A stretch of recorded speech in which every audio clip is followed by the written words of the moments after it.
Okay. Good evening, and I'm Reverend Dr. Jeffrey Goodine, pastor of Church on Wheels Spoken Word out of Deltona, Florida, and this is an edition of Bible study.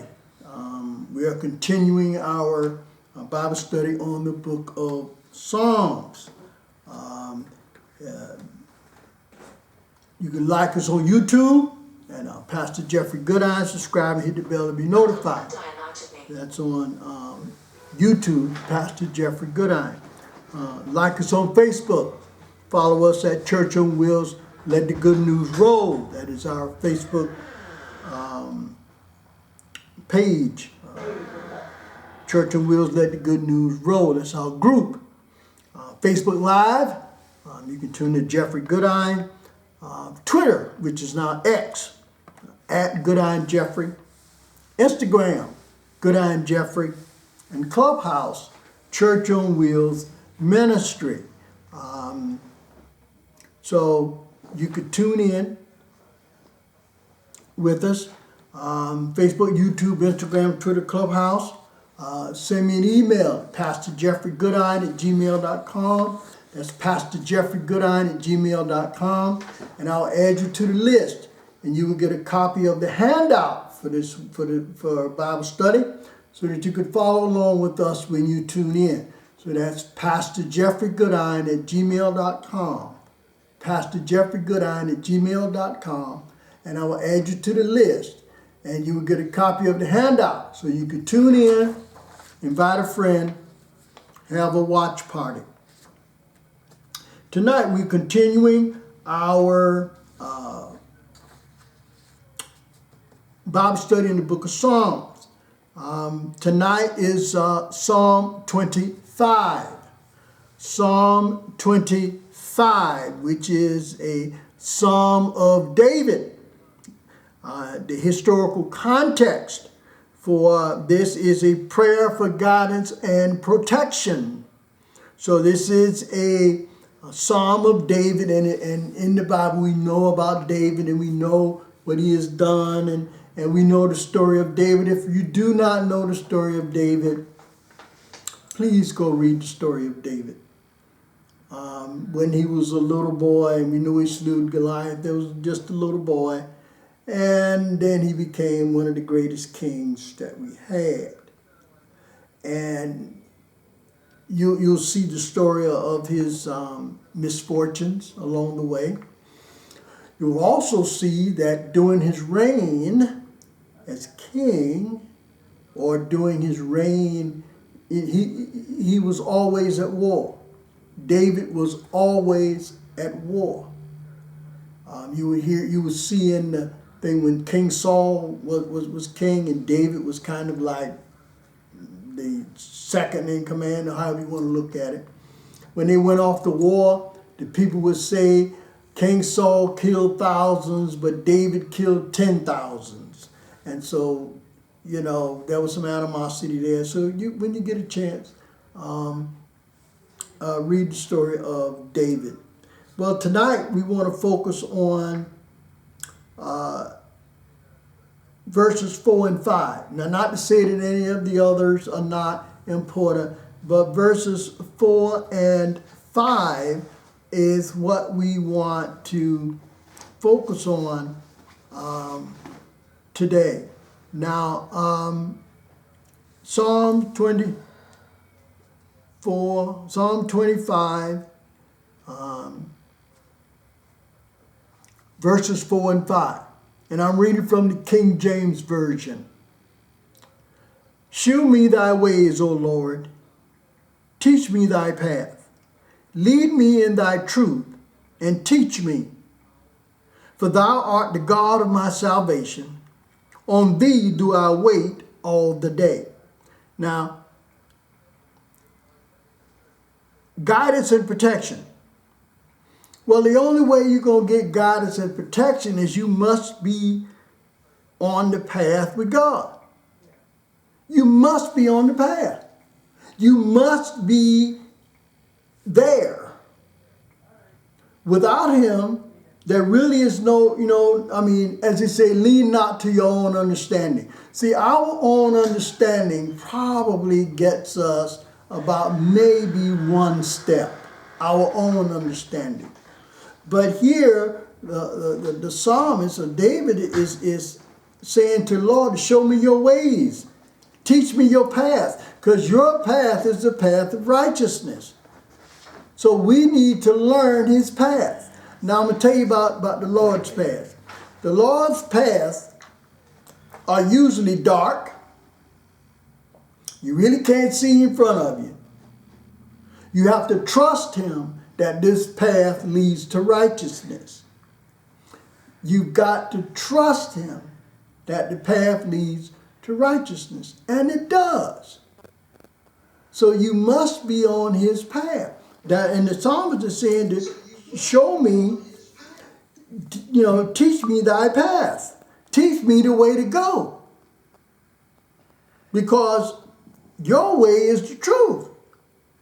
And he said, teach me. Why? Because you are the God of my salvation. And on thee do I wait all the day. Now, when we say waiting all the day, this is called waiting on the Lord. You wait on him. Now, we see the problem, what happens is when we don't wait on him. We see the problem. Abraham, and he didn't wait.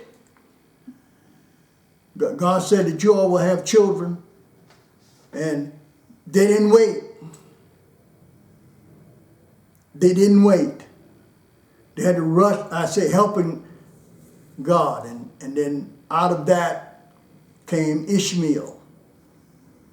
Out of that became Ishmael, which was not the chosen one. He was the firstborn, not the chosen one. Now, when he finally had the child Isaac, he was the chosen one. But God said he would take care of both of them. So Ishmael had a descendants. Those descendants are Arabs. Firstborn. Chosen one. The one that God said he was going to provide. Isaac is the chosen one. Israel, or the Israelis. So you see why we have this war now. Because of what they believe in, that who the land actually belongs to. Back then, you had, in that time, the firstborn gets everything. And Ishmael was the firstborn. So they say that the land belongs to them. Well, the Israelis say the land belongs to them because they are descendants of the chosen one. So you see, this war is going to be going on forever and ever, never, never, never, never, never, never. As long as descendants come along, there's going to be a war. And so, they've been truce and truce and truce after truce after truce. And it's just a holy war. And when we come to realize that and understand why it's a holy war, understand why. Some things you just can't fix. Some things you just can't fix. They got to do it themselves. So that's what happens when you don't wait on God. Now, sometimes we have not listened to the voice. The voice told us to be still, wait, and then we rushed to do something, and we didn't listen to the voice. And afterwards, we say, something told me that, and something that's your spirit told you to don't do it, told you to wait, but you got anxious. So you see, the psalmist here is saying to God that on you is who I'm going to wait all day. And if it takes all day, now I'm going to tell you this. We've got an 11th hour, 59th minute, 59th second God. That's what we got. But when he shows up, it's right on time. So we have to wait. You know, sometimes he say, you know, and usually, you know, when I wear my t-shirts out and you know, we have on the back moving at the speed of God, they come up to me and say, you're moving too slow. I said, no. Sometimes God tell you to stand still. Sometimes he tell you to stand still. And then when he tell you to move, you move.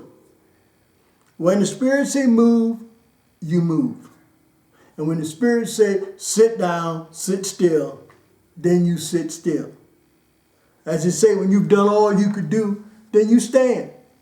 When you've done all you could do, stand and watch him work.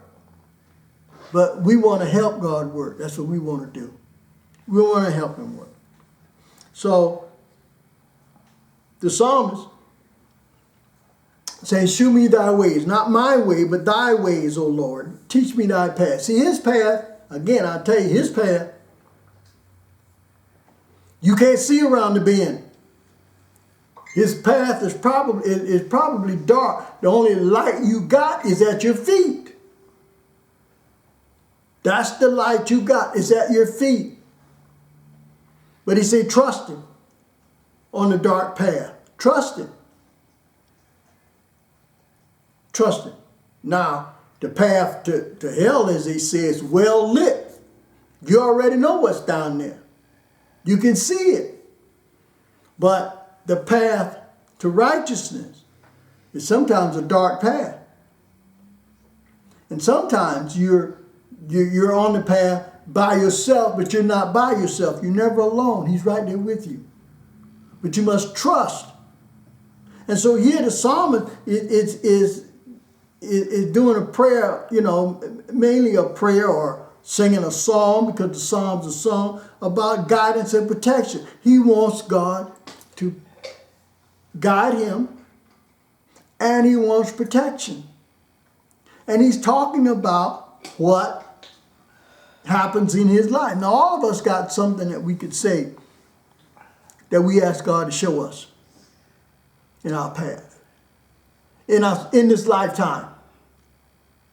Show us. We've called on him, saying, show me the right. Is this the right way? Is this what I'm supposed to be doing? Give me a sign. Is this where I'm supposed to be doing? And you find out, you know, along the way, if something stops you from doing it, then that's not the way. And if things happen out of your control to keep you on that way, on that path, then that's the way to go. But we got to listen to him. We gotta listen to that voice. And I'll tell you again, that voice is so loud that the only person that hears it is you. And then that voice is so low until it drowns out everything around you. You hear it. And you're the only one that hears it. Because we've all said, I shouldn't have done it. I shouldn't have. Something told me, yeah, that's something. That was the Spirit talking to you, telling you to don't do it. And then on the flip side of that, we say, something told me I should have done this. Well, that was the Spirit telling you to move. But you didn't move. You didn't move. So there went your guidance and protection. And trust me, when we get out from up under his guidance and protection, we see what happens in our lives. So, Psalm 25, verse 4 and 5, that's what we're going to focus on. Show me thy ways, O Lord. Teach me thy path. Lead me in thy truth and teach me. For thou art the God of my salvation. On thee do I wait all the day. And the psalmist is saying, teach me. He's open. He's an empty thing. He wants to be taught. He wants to be taught the truth. He wants to be taught the right path, the thing, but it comes with being a student. It comes from listening. Comes from listening. And we must get on his game plan. We must get on his path. Now I'm going to tell you this, and I'll tell you this again, and I'll tell you again. That path sometimes is dark. You can't see around the corner. You can't see 5 feet in front of you. It's dark. But he said, get on the path. I will lead you. And then you say, well, it's dark. He said, well, look down at your feet. I'm the light at your feet. I will light the way for you to go. But, a lot of us don't want to trust that because we're looking at the darkness around us.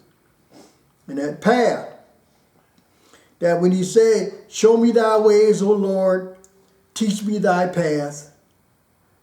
A lot of times, you're going to be out there by yourself. But you're not by yourself. He's with you. You're not by yourself. So Psalm 25, Psalm of David, verse 1 says, unto thee, O Lord, do I lift up my soul. O my God, I trust in thee. Let me not be ashamed. Let not my enemies triumph over me. He's crying out. Do you trust him? Do you trust? And, as they say, ashamed. You know what? The Christian is the only one still in the closet. Everybody else doesn't come out the closet, per se. The only person still in the closet is the Christian. Because the Christian don't want, they think if they go here, they'll be ostracized or nobody want to. You're probably right. You're probably right. They don't want you to come with that Jesus stuff. And, yeah, you're probably right. But you don't want to be ashamed of it. You don't want to be ashamed of it. And he said, let not the enemies triumph over you. Now, trust me. Enemies are out there. They're plotting while you're sleeping. They're plotting. But if you have Jesus on your side, even though they formed the weapon, they stayed up all night devising the plan, got the weapon formed, but it will not prosper.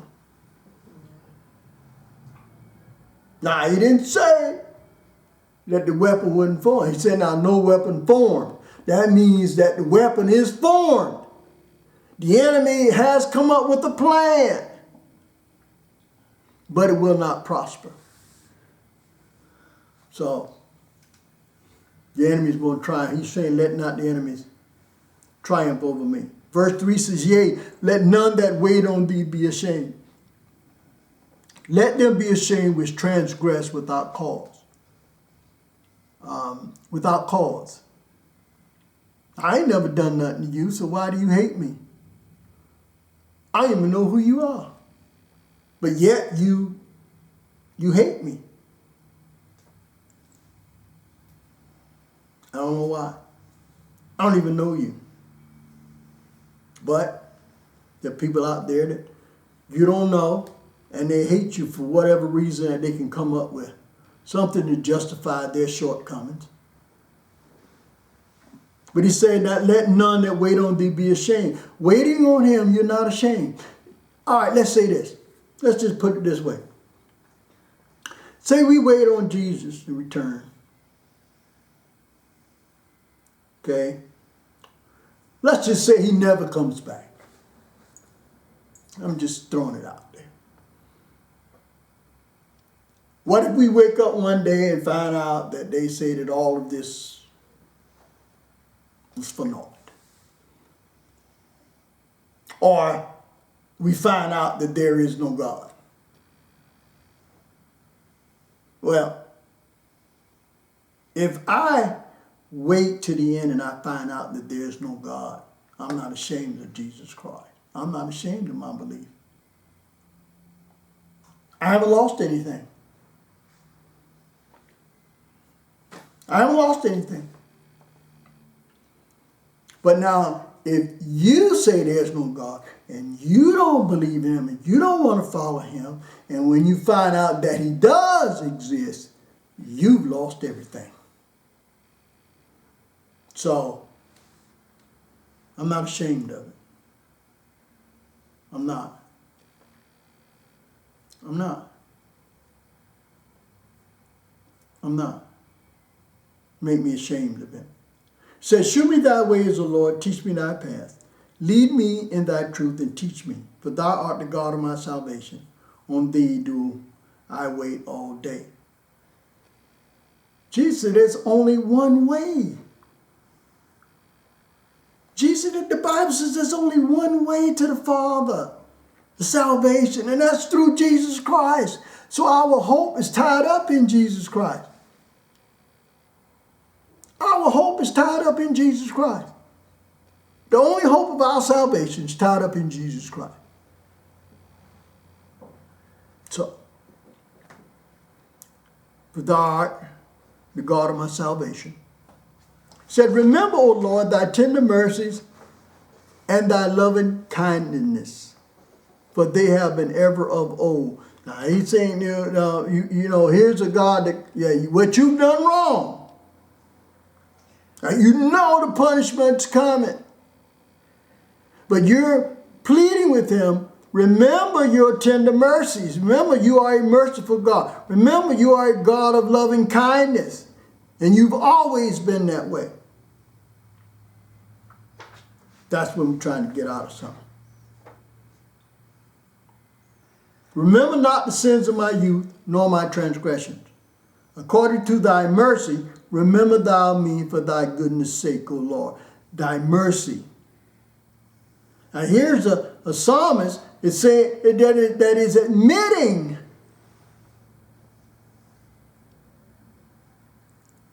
that he has transgressions, that he has transgressed against it. Admitting it. Now, Facebook, YouTube, Instagram, Twitter, Clubhouse, congregation, anybody that can hear me. How many of us will admit? Now, I'm not saying admitting to the ones that everybody sees. I'm talking about admitting to those transgressions that no one sees. Are you admitting those? Are you admitting those? Now look, just because you don't admit it, that don't mean you're not guilty of it. And you know you're guilty of it. You know it. But he's saying, here's a psalmist is saying, according to your mercy, God, according to your mercy, remember me for goodness sake. According to your mercies. And we know that you are a merciful God. Remember not my sin. Remember not my transgressions. Because when we go to him, you know, think about it. When we go to him and we ask for forgiveness of sins, and then we come back again and we go, you know, God, can you forgive me like you did the last time? He's going to look at you and go, what last time? You know that when I did that, I don't know. I don't know anything about that. It's because when you went to him, he forgot it. He forgot it. So you asked him to don't forget your loving kindness and your mercy. And remember not. Now we tell him to remember not my transgression. I want you to forget my transgression, but then we keep bringing it back up. Now, what sense that make? Now, just think about this logic for a minute. We go to God and say, God, forgive me of my sins. Remember them no more. Forgive me of my transgressions. Remember it no more. And then when we go to God and say, God, remember you saved me like you did the last time. But you just told him to forget. He forgets. We don't. Because when we bring it up to him, he goes, what? What? What are you talking about? And we'll spend 2 days trying to convince him that these are the things that we did. And you forgave us for those. And he said no. But then we ask to remember not. So if he remembers not, why do we keep bringing it up? You already asked for forgiveness. That's like taking it to the altar. And then when you leave the altar, you pick it up and take it with you. Leave it there. Verse 8 says, good and upright is the Lord.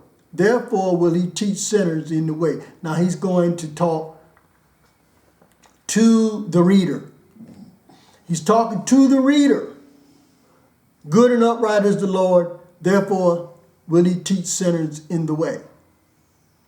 The meek will he guide in judgment, and the meek will he teach his way. Now, meek does not mean, we can look at meek as being submissive because we have to submit ourselves to him. But the meek does not mean weak. In fact, that's where our strength comes. That's our strength. That's our strength. So he said, the meek will he guide in judgment, and the meek will he teach his way. All the paths of the Lord are mercy and truth unto such as keep his covenant and his testimony. The paths of the Lord are all mercy, mercy and truth. Mercy on a path can be dark because you know what you did. You did it in the dark. You're wanting mercy. And the truth, the truth will set you free, make you free. The truth, and the truth hurts. We try to hide the truth, especially with our kids. We want our kids to have a dose of reality. But we know that they cannot stand the hit of reality. They will not recover. They won't recover. So we try to hide them. We try to protect them. But we know they need a truth. They need a hint of reality. We know they need it. But we know that they won't be able to withstand that. And that's the truth. See, some of us can't withstand. What do you say in the movie? You can't handle the truth. The truth, it hurts. The truth hurts. And now in verse 11, he says, for thy name's sake, O Lord, pardon mine iniquity, for it is great. Again, the psalmist is admitting his iniquities. And he's admitting that there's a lot of them. And he's asking for pardon. Now, a pardon doesn't mean that you didn't do it. What the pardon means is that we're not going to punish you for it. Pardon mine iniquity. Asking God, pardon the wrongs that he's done.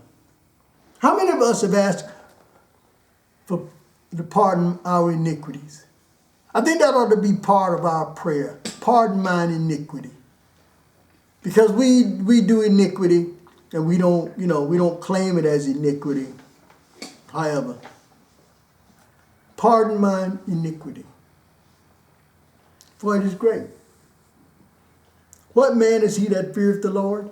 Him shall he teach in the way that he shall choose. Remember, God, he gives us a choice. And he says, okay, this is the way you should go. But now, since we know it all, we usually don't go that way at the beginning. because our way seems better. It looks clearer. And when we go that way, we find out that it takes twice as long, costs twice as much, and don't benefit nobody. So what do? We have to go the way he teaches us. Verse 13 says, his soul shall dwell at ease, and his seed shall inherit the earth. This is the one that feareth the Lord. The one that feareth the Lord, his soul is at ease. And his seed shall inherit the earth. Now remember, they 40 years in the desert. 40 years people died off. Died off. The seed inherits the earth. Not them, but the ones that feareth the Lord. The one that feareth the Lord. The secret of the Lord is with them that fear him, and he will shew them his covenant. Now, we say the Lord moves in mysterious ways. No, he does not. Those are not mysterious ways. We just don't know his ways. His ways are not a mystery. His ways are revealed to us. Just because you don't know which way, just because you don't know the future, everything is a guess at the future. We don't know what tomorrow holds. We ain't even finished with the day yet. So we don't know what tomorrow holds. We don't know. But there's a secret to tomorrow. And only God got it. Only God got it. So if you want to know the secret to tomorrow, get over on his side. Then you'll know. He said, mine eyes are ever toward the Lord, for he shall pluck my feet out of the net. Now, we know a net means that we get caught, in a net. So think of it this way. We get caught up in the net of transgression. And it doesn't seem, however we try, we just cannot get out of the net. But the Lord will pluck us out of there. Turn thee unto me and have mercy upon me, for I am desolate and afflicted. How many of us are desolate and afflicted? All of us are desolate and afflicted. We need God to have his eyes on us. We need him to have his eyes on us all the time. We don't want a second that his eyes are not on us. We want his eyes on us. Said, the troubles of my heart are enlarged. O bring thou me out of my distress. The troubles in the heart. As they say, when people say he knows my heart, yes, he sees the pain in your heart. There is pain in our hearts. But we don't want nobody to see it. We don't want nobody to know that there's pain in our heart. We don't want nobody to know that we're brokenhearted. So we try to put on airs and things, and he's just being truthful to him. The troubles of my heart are enlarged. I got trouble. I got more troubles than you can shake a stick at. And he wants relief out of his distress. Verse 18 said, look upon mine affliction and my pain, and forgive all my sin. Where does the affliction and pain come from? It comes from our sinful nature. I mean, it's in my affliction and my pain. That comes from my sinful nature. And he says, and forgive all my sins. Now, not some, but all my sins. How many of us have asked him to forgive us for our sins? Not just the ones we just did, not saying, well, he knows my heart. That's kind of a way to ask for forgiveness, but that's not it. all of my sins. He said, consider mine enemies, for they are many, and they hate me with cruel hatred. You know, come on. Now, if you've got social media, whatever, if you post something out there, trust me, here comes the hatred. Here it comes. They're waiting to dump their garbage on you. They're riding around like garbage trucks, just waiting for somebody that they can dump their garbage on. And you gave them a way in. And then if you respond back to that, there comes another response. So before you know it, you in this back and forth, and you have an enemy. He says, my enemies are many. And yes, a lot of us have enemies out there, and we don't even know it. There are people out there that hate us, that we've never met. We've never met, but they hate us.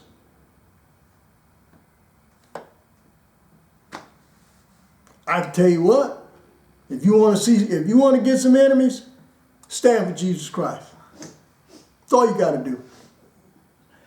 And they'll come out the woodwork. People you've never met, you don't know anything about, will hate you because you took a stand for Jesus Christ. He says, oh, keep my soul and deliver me. Let me not be ashamed, for I put my trust in thee. He's admitting he's being submissive. That's the only way that we can get guidance and protection, is we must be submissive to him. And this is not submissive in a bad way. You know, when people say, well, I don't submit to anybody. Yes, you do. I tell you what, if you don't think you don't submit to somebody, get the turn off notice. Get the turn off notice. And see if you won't submit to their ways. Keep the lights on. Keep the water on. The gas or whatever. Yes, we do. It says, let integrity and uprightness preserve me, for I wait on thee. And then here, redeem Israel, O God, out of all his troubles. And we can see that today. Redeem Israel, O God, out of all his troubles. So you see, here is the psalmist, David, praying for guidance and protection in his life. He knows he has iniquities. He knows his hands, he has blood on his hands, iniquity in his hands. He knows that. But he's coming to God truthfully. How many of us are coming to God truthfully? How many of us are coming truthfully? I mean, truthfully. Open it all out. Talk to him. Because those little things that you don't tell anybody, he knows who do that. He knows that. So in the questions for tonight, what is the significance of this psalm? Now, and I answer these questions for me. Maybe you can, chime in at yourself. But to me, the significance of the psalm is the psalmist, as he said, praying for guidance and protection. But he's being open about it, his life. He knows he's full of iniquity. He knows his heart is not pure. He knows he has enemies. He knows he has done things. But he's not allowing them to get in the way of his belief, his trust. Now, surely we have iniquity on our hands, and we have evil in our hearts, and and everything that we have with a human that's trying on a daily basis, trying. And do we admit those things? Do we ask for guidance and protection every day? I think we should. Number 2, what do you think are some of the guidance and protections of the Lord? think of some of the guidance and protections of the Lord. You call on him. In your time of trouble, you call on him. Yes, you do. You may not want people to know you do, but yes, you do. You call on him. That's guidance and protection. When you call on him and you pray to him and all of that, that's guidance and protection. He'll show you which way to go. He'll bring calmness in your heart. He will bring you, put a peace beyond understanding in your life. But you only get that when you ask. And we pray to him to show reverence.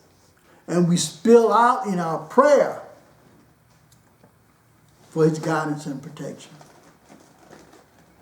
And trust me, with God, with him leading you, you can walk down that dark path.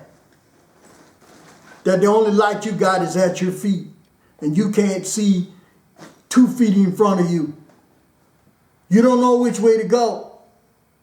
He said, trust me. I will guide you on this path. See, the problem is that when he puts it, when we have the path in front of us, one path is well lit. The other path is dark.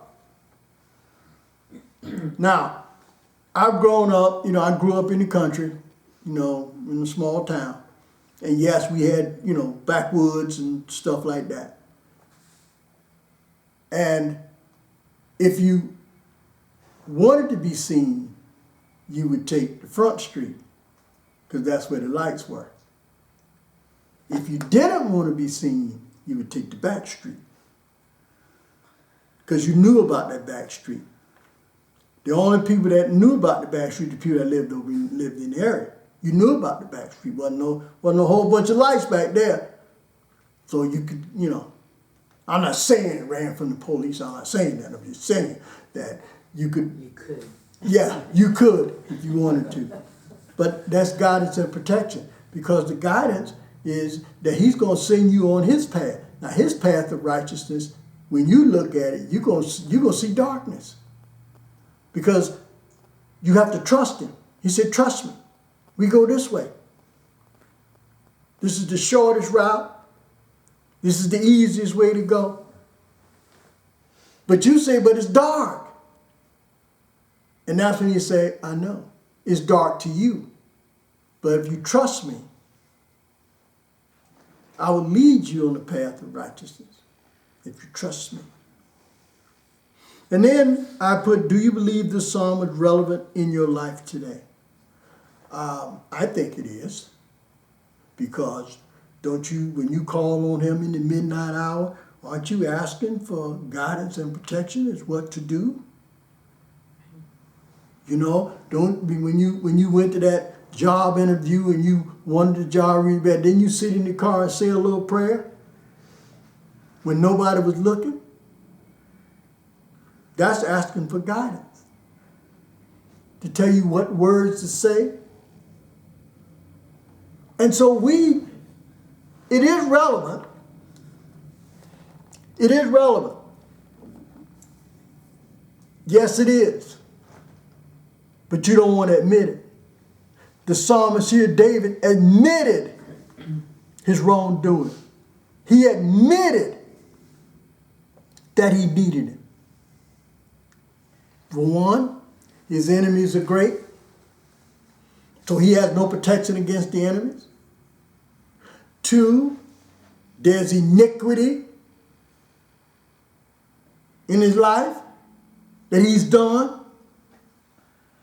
And 3, his heart's broken. His heart is broken. The worries in his heart are too much. So he's calling on him.